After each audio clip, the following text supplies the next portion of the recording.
여러분 안녕하셨어요? 안녕하세요. 무료학교 독서교실 시간을 맡고 있는 박인기 교수입니다. 날이 점점 더워지죠? 네. 오늘 우리 그 독서교육 시간에는 조금 새로운 주제로 이제 진입하려고 합니다. 그 새로운 주제는 뭔고 하니 독서를 통해서 기를 수 있는 능력, 주로 국어 능력이 되겠죠. 국어 사용 능력이 되겠죠. 독서를 통해서 기를 수 있는 국어 능력인데 그 첫 번째 시간이에요. 독서를 통해서 기를 수 있는 많은 능력이 있는데 그중에서 오늘은 어휘력에 관한 것을 알아볼까 합니다. 독서하고 어휘력은 밀접한 연관이 있다 없다 라는 것이 이제 전제가 된 그런 주제가 되겠죠. 제가 다가가서 질문을 좀 해보겠습니다. 엄마들에게 그 어휘력이라는 것을 나중에 꼼꼼히 따져보겠습니다만은 뭐 대충 일반적으로는 어휘력이 어떤 능력인지 아실 거예요. 그래서 여러분들 자신의 어휘력을 좀 진단을 해 주시죠. 나의 어휘력은 어떤 수준인가? 누가 좀 말씀해 주시겠어요? 예, 부탁드릴게요. 예. 저는 잘한다고 생각합니다. 예. 특히 야단칠 때 애들 예. 무섭게 하면 오히려 애들이 반항하고 그러거든요. 그런데 차분하게 말을 좀 칭찬하고 격려 섞어가지고 하면은 오히려 애들이 더 잘 따라오더라고요. 차분하고 침착하게 이야기하려고 할 때 어휘가 풍부하면 참 도움이 되더라. 그런 말씀인데 이건 대단히 그 시사점이 있는 그런 이야기입니다. 그러니까 어휘가 부족하게 될 때 감정이 앞서게 되고 표현이 잘 안 되게 되고 표현이 꼬이니까 더 열받게 되고 그런 모습들이 나타나는 거죠. 또 다른 분이 자기 진단을 좀 해주시죠. 예, 부탁드릴게요. 네, 저는 좀 주변 사람들한테나 얘기할 때나 좀 어휘력이 부족한 걸 저 스스로는 느끼거든요. 네. 근데 좀 잘 안 고쳐지는 것 같아요. 그것도 금방 이렇게. 그래도 다른 분들이 참 표현은 없어도 마음은 착하다 그런 이야기는 듣죠. 네. 마음도 착하고 표현도 아주 적절하게 잘 되고 그러면 더 금상첨화이겠죠.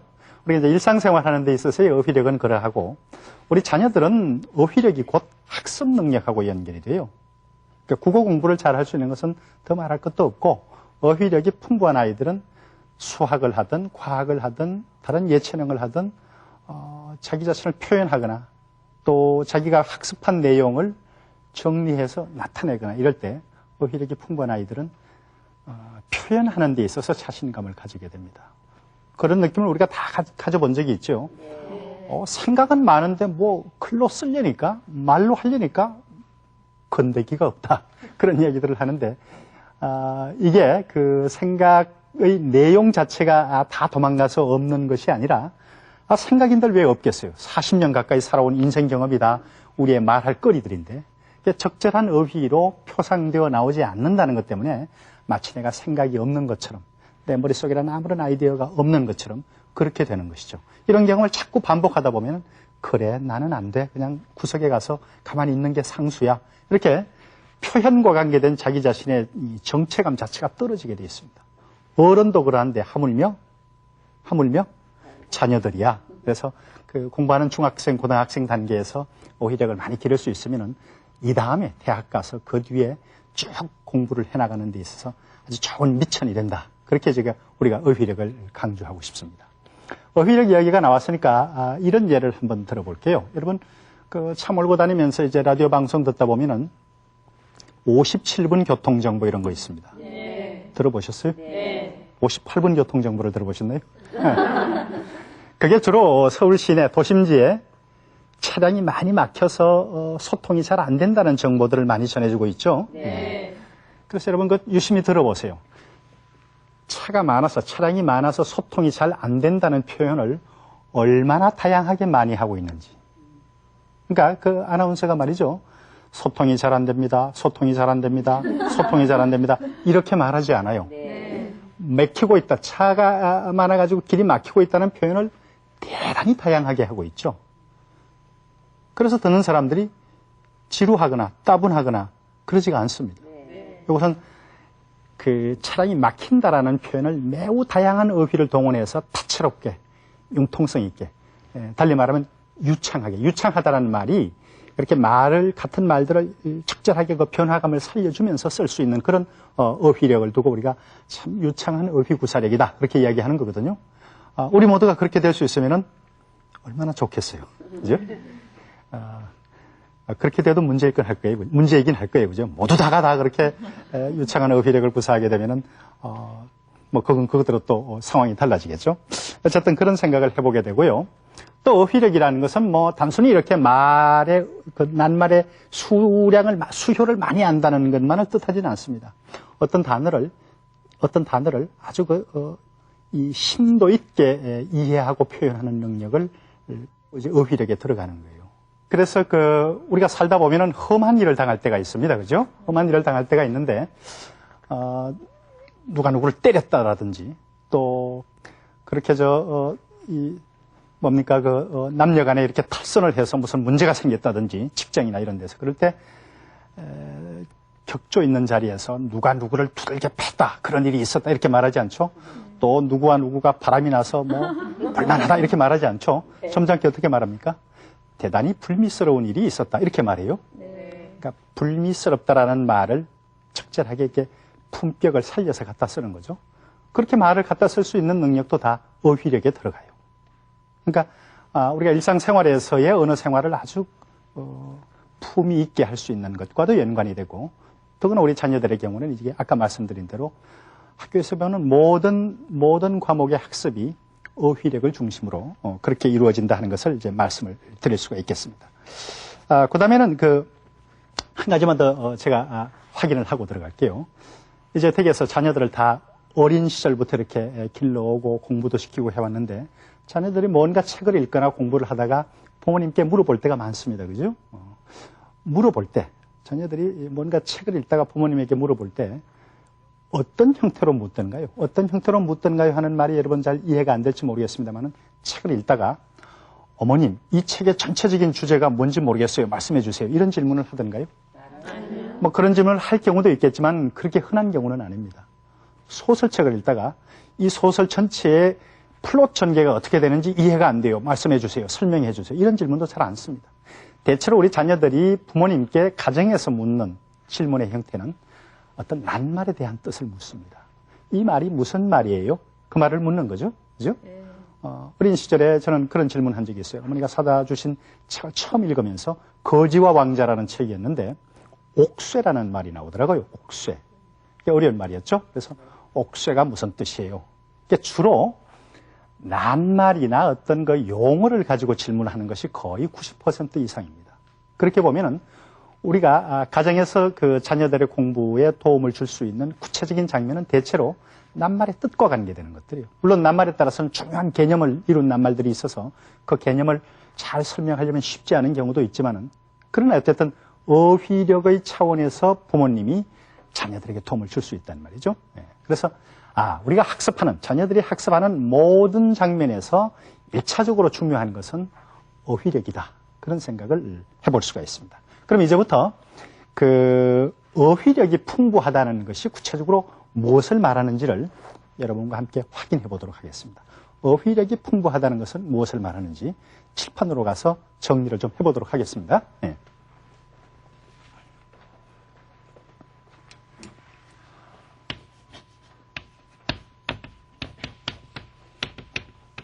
어휘력이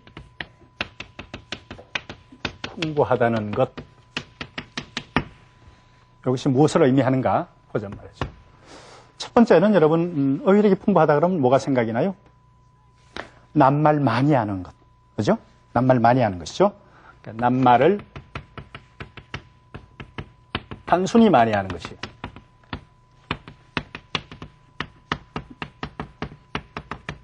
그래서 여러분, 우리가 자녀들 아주 어렸을 때 이 사물의 이름이 적혀져 있는 그런 그림책을 가져다 주고 사물의 이름들을 많이 기억하도록, 알도록 그렇게 이제 교육을 시키죠. 그 무렵엔 다 우리 자녀들이 공부를 다 잘할 것이라는 기대를 가지고 그렇게 이제 책도 사다 주고 지도를 했던 기억들이 있습니다. 두 번째는요, 낱말을 단순히 많이 아는 것은 어휘력에 대한 아주 1차적이고 단순한 개념이에요.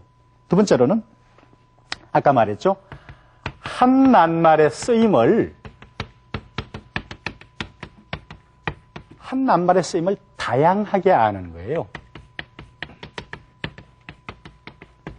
한 낱말의 쓰임을 다양하게 아는 거예요. 여러분, 사랑이라는 말이 있지 않습니까? 사랑이라는 단어가 있지 않습니까? 이 사랑이라는 말의 쓰임이 대단히 다양하죠? 그죠? 성에 눈 뜨고 사춘기가 되어서 이성 친구를 그리워하고 연모하는 것도 사랑이지만은 늙으신 노부모님을 배려를 하고 생각을 해드리고 잘 보살펴드리는 것도 부모님 사랑이 위로 간다는 건 좀 이상하지만은 또 부모님이 자식 아끼고 배려하는 것도 사랑이죠. 불우한 이웃을 돕는 것도 사랑이죠. 이 사랑이라는 것이 한 낱말이지만은 형태나 발음은 한 낱말이지만은 쓰임이 대단히 다양하다 하는 것을 알 수 있을 거예요. 아까 제가 잠깐 예를 들었던 불미스럽다. 불미스럽다의 글자 뜻 그대로는 무슨 뜻이에요? 아니 불 아름다울 미니까 아름답지 못하다 이런 거거든요. 근데 불미스럽다라는 말이 사회적으로 문화적으로 쓰이는 맥락은 대단히 다양하게 많아요. 상태가 워낙 흉악하고 험해서 바로 다 말하기로는 곤란하니까. 텔레비전 화면으로 치면은 모자이크 처리를 해야 되는 부분들을 그대로 보여주지 않고 모자이크 처리하죠. 그런 부분을 언어적으로 표현할 때는 불미스럽다라는 말을 쓴단 말이죠. 이런 것들은 한 낱말의 쓰임을 다양하게 많이 하는 것이 어휘력의 한 요소이다. 그렇게 있고요. 세 번째는 특정 범주의 말을 집중적으로 하는 거예요. 집중적으로 하는 것. 예를 들어서 음식과 관계된 요리와 관계된 낱말을 참 많이 안다 그러면은 요리 분야의 어휘력이 상당히 발달되어 있다. 그렇게 말할 수 있죠. 그렇죠? 네. 그래서 어휘력이라는 것은 단순히 낱말을 아는 능력이 아니라 낱말들의 덩어리나 낱말들의 타발을 일정한 범주로 이렇게 파악하는 그런 능력이라고 볼 수가 있습니다. 또 교육을 하는 사람들은 교육과 관계된 어휘가 풍성하죠. 그렇죠? 군대에 가 있는 군인들은 군대와 관계된 어휘가 대단히 풍부하죠. 그래서 특정 범주의 말을 집중적으로 아는 것이 들어가고요. 네 번째, 요거는 이제 국어 능력으로 중요한 것인데, 낱말들 간의 관계를 잘 파악하는 능력이에요. 낱말들 간의 관계는 여러분 쉽게 알 수 있는 게 어떤 게 있습니까? 낱말들 간의 관계 대표적인 예. 이 말과 이 말은 아주 유사한, 비슷한 말이다. 유의어다. 이 말과 이 말은 그 뜻이 아주 서로 상대되는 반대어다. 반대말이다. 비슷한 말, 반대말. 이거 다 뭐예요? 낱말들 간의 관계를 파악하는 것이죠. 그래서 여러분 자녀 중에 어떤 한 학생이 어떤 낱말을 대면 그 낱말과 비슷한 뜻을 가진 낱말을 한 5개를 금방 떠올린다. 어떤 낱말 하나 갖다 대면 그 낱말과 반대되는 말의 뜻을 한두 개를 금방 떠올린다. 이거 다 뭐예요? 어휘력이 풍부한 영역에 들어가는 거예요. 이게 상당히 중요하죠. 또 그것뿐만 아니라 상위에 놓이는 말과 하위에 놓이는 말을 그때그때 잘 구분하는 능력이에요. 과일이라는 말은 무슨 말에 대해서 상위어예요? 사과, 배, 대추 이런 말에 비해서 상위 범주어죠. 그러니까 상위어와 하위어의 관계를 잘 파악하는. 그래서 어휘를 많이 아는 능력을 낱말들 간의 관계를 파악하는 능력에 해당이 됩니다. 그래서 여기 소개한 이 4가지 항목들을 두루 다 갖추었을 때 우리가 아무개는 어휘력이 참 풍부하다. 이렇게 이제 이야기를 하는 거죠. 예. 그래서 이때까지 어휘력이 풍부하다는 말은 그저 낱말 많이 아는 것 그렇게 생각한 거에서 조금 구체적으로 우리가 짚어볼 수가 있었단 말이죠. 예. 그래서 오늘 집에 돌아가시면 자녀들에게 엄마가 알아봤더니 어휘력이 풍부하면은 공부하는데 이런 이점이 여러 가지가 달라붙는구나. 좀 길어도록 하는 게 좋겠다. 그렇게 이제 권유를 해주시기 바랍니다. 자, 그러면은 어휘력이 풍부하면은 어떤 이점이 있는지를 함께 알아보도록 하겠습니다. 풍부한 어휘력이 갖는 강점. 물론 이건 학습하는 데 있어서 나타나는 강점이죠. 이점이죠. 한 4가지 정도를 제가 생각을 해봤어요. 첫째는 개념 이해가 쉽다. 그러니까 책을 많이 읽어서 어휘에 대한 것들을 많이 소화를 해둔 학생에게는 학과목에서 배울 때 중요한 개념이 나왔을 때 그 개념을 남보다 빠르게 알아차리고 남보다 빠르게 이렇게 자기 속에서, 자기 머리 속에서 생각해보고 정리해볼 수가 있습니다. 왜냐하면 그 개념과 관계되는 많은 다른, 그것과 관계되는 4촌, 6촌의 어휘들을 이미 알고 있기 때문에 자기가 알고 있는 어휘력을 통해서 과목에서 나오는 개념을 쉽게 알 수가 있어요. 특히 과학에서 나오는 개념, 사회과에서 나오는 개념 이런 것들은 평상시에 과학, 사회가 아닌 영역의 독서라 하더라도 독서를 많이 해두면은 거기서 얻었던 어휘력을 토대로 이 개념을 선생님이 조금만 건드려주면 자기가 금방 자기 머릿속에서 구성해서 해결을 하게 되죠. 그리고 선생님이 설명할 때도 그 설명의 내용에도 숱한 어휘들이 들어가거든요. 근데 그 어휘가 아무런 어려움 없이 받아들여지게 되니까 공부할 때 중요한 것이 개념 이해인데 이 개념 이해가 빨라진다는 겁니다. 두 번째는 아까 제가 그 57분 교통정보 그 예를 들 때 이야기했듯이 의사소통에서 말이죠. 말하고 듣고 읽고 쓰는 거지. 능력을 아까 그런 이 표현을 매우 다채롭고 변화감 있게 하는 그런 능력을 내가 유창성이라고 그랬죠. 의사소통 능력에서 유창성이 살아나요. 그러니까 이렇게 유창성이 살아난 자녀들은 어디 가서든 표현하고 싶은 욕구가 생깁니다. 그리고 내가 내 입으로 혹은 내가 내 글로 내 생각을 나타내는 데 있어서 늘 자신감을 가지게 돼요. 이게 얼마나 큰 장점인데요. 조금 알아도 쭈삣쭈삣 숨는 사람들이 있거든요. 쭈삣쭈삣 숨는 거가 그냥 습관화가 되면은 수업 상황에서, 공부하는 상황에서 늘 뒤로 이렇게 밀쳐지거나 소외되거나 아니면 본인 스스로 수동적이 되거나 그런데 어휘력이 왕성한 학생들은 발표력, 표현력에 있어서 늘 자신감이 붙게 됩니다. 그래서 어휘 많이 알아라. 그러면 어디 가서 무슨 말을 해도 다 처리가 되고 또 자기 자신의 그 발표 내용에 대해서 남들이 인정을 해주기 때문에 유창성은 발표에 자신감을 가져다 줘요. 말로 하는 발표, 글로 하는 발표 모두 다 마찬가지입니다. 세 번째는 어휘력은 말이죠. 우리가 이제 독서를 하면 어휘력이 좋아진다 그랬는데 이게 계속 돌고 도는 거예요. 독서 능력에 가속도가 붙어요. 여러분 그런 말 들어봤죠? 돈을 누가 번다 그래요? 돈도 돈 있는 사람이 번다 그런 이야기를 합니다. 기본 자본이 있어야지 이제 뭔가 돈을 번다는 이야기인데 지식도 마찬가지예요. 그러니까 어휘력을 기르기 위해서는 책을 많이 읽어라 그렇게 말하는데 어휘력이 잘 갖추어진 학생들은 책을 읽는 능력에 속도가 막 붙어요. 가속도가 붙어요. 그러니까 책도 읽어본 사람이 읽는다 그런 뜻이 되고요. 어휘력도 어휘 많이 아는 사람이 훨씬 더 잘 개발될 수 있다 이런 논리가 가능한 것이죠. 어쨌든 기본 미천으로서의 어휘를 자녀들이 좀 확보를 해둬야 될 것 같아요. 어휘력이 너무 없어가지고 어떤 공부를 해도 쉽게 지치고 실적 내고 알아듣지 못하고 이렇게 된다는 것은 곤란하니까. 그러니까 쉽고 재미있는 책을 많이 읽음으로 해서 우선 기본 어휘력을 쌓아두는 게 중요하겠죠. 네 번째는 이런 것들 모두가 다 합쳐가지고 일어나는 것인데 사고력, 생각하는 힘이 발달해요. 그런데 우리가 머릿속에서 생각하는 이 힘은 그냥 이렇게 생각한다고 해서 생각이 되는 것이 아니라 생각할 때는 뭐에 기대요, 뭐에 의존합니다. 무엇에 의존할 것 같아요, 여러분? 아무것도 없는 데서 생각이 되어지진 않거든요.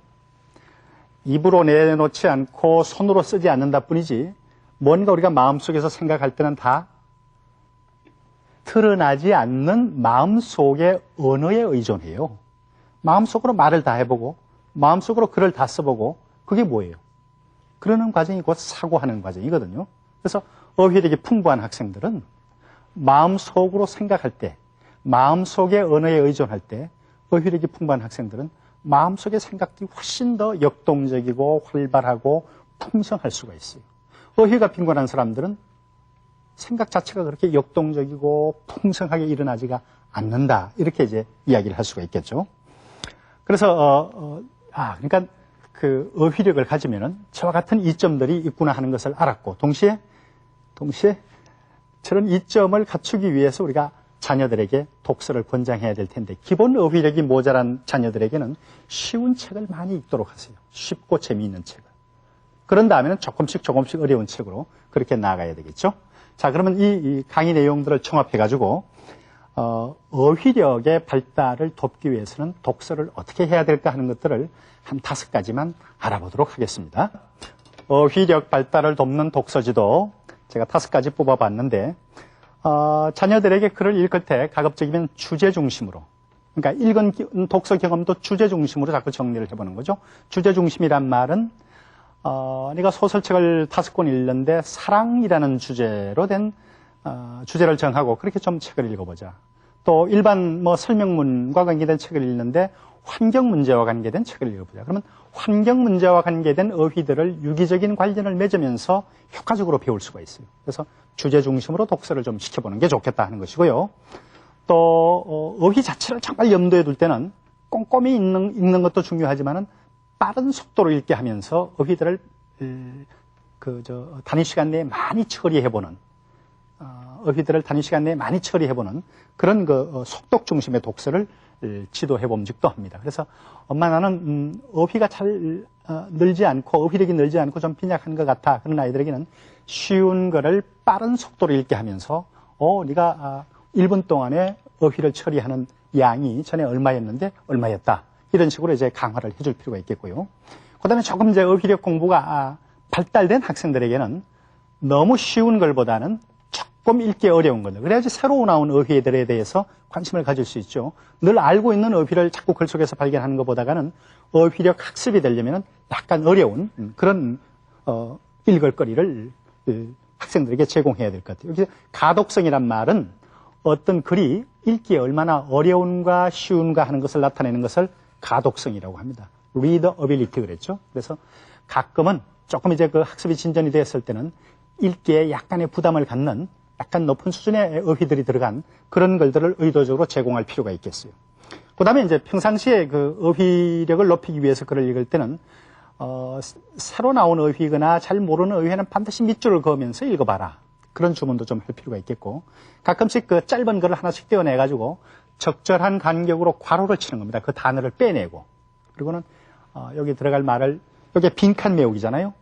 그죠? 그래서 문장 하나, 글을 하나 빼내가지고 10번째 나오는 단어마다 다 그 단어 대신에 빈칸을 가져다 놓고 채워 넣어봐라. 이런 훈련을 할 수도 있습니다. 이거는 독해 능력을 검사할 때 평가하는 방식으로도 쓰는데 어휘력을 기를 때도 좋은 방법으로 쓸 수 있습니다. 집안에서 형제들끼리 이렇게 게임하듯이 글 하나를 내놓고 단어 10개째마다 빈칸을 두고 그게 얼마나 맞게 어휘를 쓰는가 못 쓰는가 하는 것들을 형제간에 퀴즈하듯이 그렇게 할 수도 있습니다.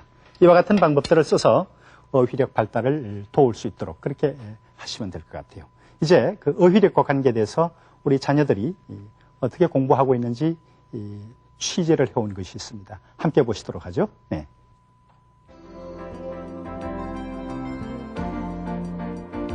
우리는 일상생활을 하면서 많은 대화를 나누는데 대화를 할 때 중요한 것이 적절한 단어를 구사하는 어휘력이다. 이러한 어휘력을 향상시키기 위해 우리 아이들은 어떤 노력을 기울이고 있으며 또한 어떤 책이 어휘력에 도움이 되었는지 직접 들어보도록 하자. 저의 어휘력 신장에 도움이 되었던 책은 고려시대 기사를 책으로 묶어놓은 책이 있는데 그 책이 저에게 많이 도움이 되었습니다. 국사 시간에 고려시대에 대해서 배울 때 남들보다 더 빨리 이해할 수 있어서 좋았고 또 고려시대의 삶에 대해서 제가 더 빨리 이해할 수 있어서 좋았습니다. 한국 단편소설 베스트 30이라는 책이 있습니다. 그 책은 여러 소설로 이루어져 있는데요. 그 시기가 60, 70년대 또는 그 이전으로 구성되어 있어서 모르는 어구나 어휘들이 많고 또 그 책을 읽기 전에 배경 지식이나 그런 사전 지식들이 많아서 국어 시간에 그 시대의 작품들을 보면서 여러 어휘나 어구들을 쉽게 이해할 수 있어서 저는 그 많은 도움이 되었다고 생각합니다. 로마인 이야기를 참 재미있게 읽었는데요.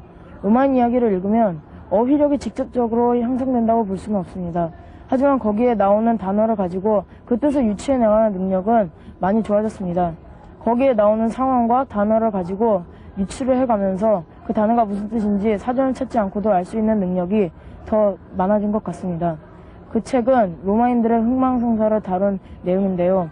그 책을 읽으면 그 정치를 할 때 뭘 해야 하나 아니면 그 상황에 맞춰서 나오는 단어들이 얼마나 중요한가를 알려줍니다. 그래서 저는 그 책을 읽으면서 어휘력이 많이 향상된 것 같습니다. 어떠세요? 자녀들이 아주 경험을 잘 이야기를 하고 있죠? 네. 오늘 댁에 돌아가서 자녀들에게 한번 물어보세요. 너한테 어휘력을 잘 길러줬던 아주 인상적인 책이 있다면 그게 뭐였니? 그렇게 물어보시기도 하고, 또 조금 책을 많이 읽은 그 가정에서는 나의 어휘력을 길러줬던 베스트 3 해서 이렇게 골라보기도 하고, 그렇게 함으로 해서 어휘력에 대한 각성을 한 번씩 더 할 수 있게 되죠. 반드시 그렇게 한 번씩 해보시기 바랍니다. 그러면서 엄마의 경험을 이야기해 주시는 것도 좋겠고요. 오늘 제 강의는 이제 독서를 통해서 어휘력을 기를 수 있다 하는 제목으로 조금 빼곡하게 말씀을 드린 것 같은데, 여러분 질문을 좀 받도록 하겠습니다. 네. 저희 아이는 소설을 굉장히 좋아해서요. 책을 많이 보는 편인데 소설만 봐서 어휘력이 좋아질까요? 소설만 봐서 어휘력이 좋아질 거예요. 물론 아까 어휘력이라는 것이 특정한 분야의 어휘들을 서로 집중적으로 연관성을 가지면서 이해하는 것, 그렇게 이제 설명을 했습니다만은 가능하면 소설 이외의 분야 것들을 보면서 문학적인 어휘 말고 다른 어떤 교과 영역의 어휘도 니까 좀 관심 가져라, 그렇게 주문을 해줄 필요가 있겠는데, 그러나 소설을 통해서 어휘력을 기르는 것은 기본 어휘력을 기르는 데는 저는 아주 좋은 방법이라고 생각이 돼요. 소설 속에서는 말이죠, 실제 우리의 삶처럼, 우리의 실제적인 삶처럼 여러 인물이나 상황이 등장하죠. 유식한 학자도 등장하고, 의사도 등장하고, 변호사도 등장하고, 또 건설 현장에 그 일당받는 노동자도 등장하고, 그래서 사용되는 어휘의 층위가 고상한 거에서부터 비속한 것까지 여러 가지가 있어요. 우리가 말을 잘한다는 것은 유식한 사람들 모여있는 자리에 가서는 거기에 맞춰서 말을 잘하고, 또 배움은 없지만은 일상 서민들의 어떤 그 삶의 상황에 들어가서는 또 거기에 맞춰서 말을 잘하고, 그 삶의 각 층위마다 적절히 이렇게 노력하는 이런 언어 능력을 구사할 수 있는 사람을 두고 이제 어휘력이 높다고 말하거든요. 그래서 그런 총체적인 우리 언어의 여러 가지 다양한 모습을 다 보여주는 것은 소설이 아주 가장 적절하죠. 네, 그래서 이제 그런 말씀을 드리고요. 그 다음에 이 어휘력은 사실은 읽기만 가지고 되지는 않습니다. 어휘력을 더 확실하게 기르는 방법은 읽기와 쓰기를 연결 지을 때 그 효과가 드러날 수 있습니다. 이것은 아마 다른 기회에 말씀을 드릴 수가 있겠습니다. 오늘 강의는 여기서 마치고요. 다음 주에는 역시 독서를 통해서 어떤 능력을 기를 수 있는가 하는 점을 여러분과 함께 알아보도록 하겠습니다. 여러분 대단히 고맙습니다.